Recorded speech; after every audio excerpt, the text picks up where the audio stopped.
Please help me to reach 1,000 subscribers. The first time something broke inside me wasn't when my father died. It was when my phone vibrated during the final prayer. I didn't look at it right away. My hands were folded. My eyes were closed. The imam's voice echoed softly through the hall, heavy with words about patience, about returning to dust. My chest felt hollow, like someone had scooped everything out and left only breath behind. The vibration came again. Insistent. I glanced down. A text from my wife. Did your uncle say anything yet about the estate? I stared at the screen, reread it twice, then a third time, as if the words might rearrange themselves into something less ugly.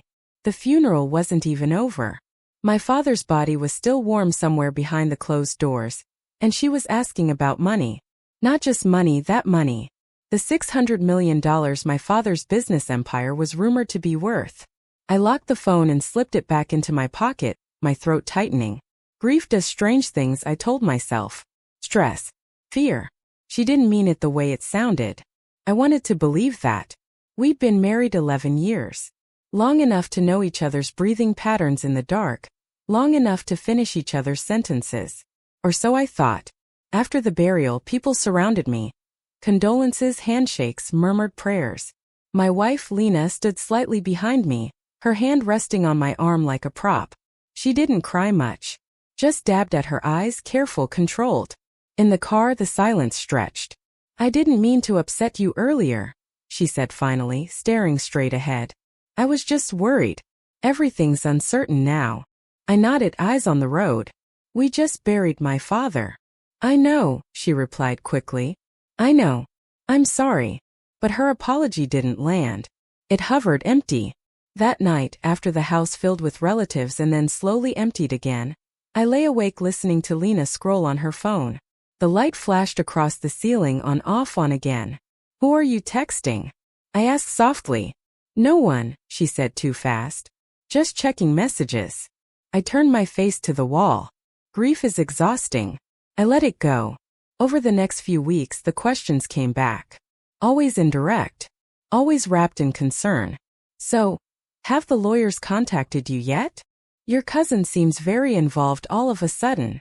Do you think your father updated the will after the last expansion?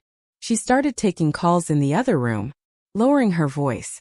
When I entered, she'd smile, bright and artificial, and say, "Just my sister."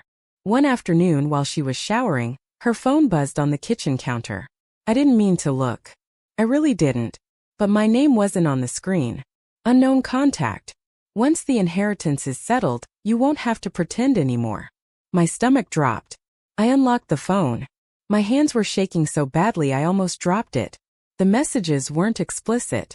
They didn't have to be. They were worse, familiar, strategic, intimate, in a way that spoke of long conversations and shared plans. He's distracted by grief. Timing matters. $600 million changes everything. I sat down hard in the chair, air leaving my lungs. The betrayal didn't explode. Seeped. Slow. Poisonous. When Lena came out of the bathroom, towel wrapped around her hair, she stopped when she saw my face. You read my phone, she said. Not a question. Who is he? My voice sounded distant, like it belonged to someone else. She closed her eyes. Just for a second. And in that second, everything I needed to know was there. It didn't start like that, she said quietly. I didn't plan it. Did you plan the money? I asked. That made her flinch. She sat across from me, hands clasped. I felt invisible, she said.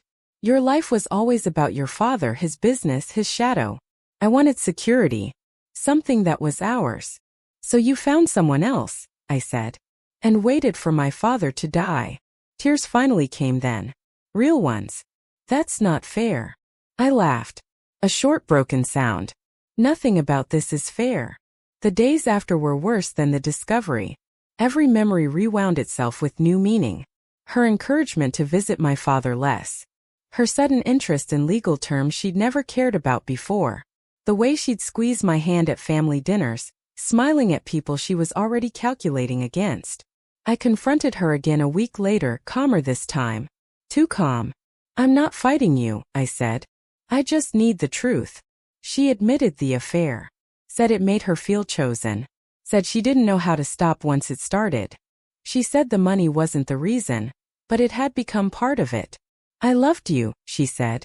I still do in a way. I looked at her and realized something terrifyingly simple. Love without respect is just habit. I didn't scream. I didn't beg. I asked her to leave. The lawyers handled the rest. My father's will was clear. His legacy went where he intended, untouched by her expectations. When Lena realized that, something hardened in her eyes. Not anger. Disappointment. That hurt more than rage ever could. The last time I saw her, she stood in the doorway with a suitcase, the house echoing around us. I never meant to hurt you, she said. I believe you, I replied.